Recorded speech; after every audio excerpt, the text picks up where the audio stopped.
దయవల్ల మన పెద్దయిన మన కోట్ల జయసూర్య ప్రకాష్ రెడ్డి గారు ఆరోగ్యం కుదురుపడి ఈరోజు బాగా మంచిగా ఉన్నాడు. నిన్న ఉదయం ఆయన స్వగృహం నందు హైదరాబాద్ స్వగృహం నందు పోయి నివేతమ్మ గారిని, సుజాతమ్మ గారిని, చిత్రమ్మ గారిని కలిసి పెద్ద కలవడం జరిగింది. ఆయన ఆరోగ్యం బాగా కుదురుపడింది. ఆయనతో కొద్దిసేపు మన యొక్క నియోజకవర్గం గురించి చర్చించి, మన అంబాపురం గ్రామం యొక్క సమస్యల గురించి చర్చించడం జరిగింది. ఆయన మారమధ్యలానికి ఫండింగ్ చేస్తా అని చెప్పడం జరిగింది. మారమధ్యలం గురించి కూడా ఆయనే మన అడగకుండా ఆయన్ని డిస్కషన్ చేస్తా అన్నాడు.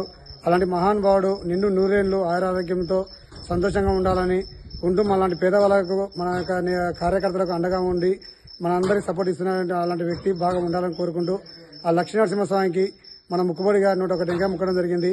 అది ఈరోజు ఆయన బాగుండాడు మన కళ్ళకు చూసి ఆయన సంతోషంగా ఉండాలని నేను కన్ఫర్మ్ చేసుకున్నాక ఈరోజు దేవస్థానానికి వచ్చి ఆ ముక్కుబడి తీసుకుంటున్నాము. అమ్మాపురం గ్రామ కార్యకర్తలు, కోట్ల అభిమానులు అందరం కలిసి ఈరోజు రావడం జరిగింది ఇక్కడికి. జై కోట్ల, జై టీడీపీ.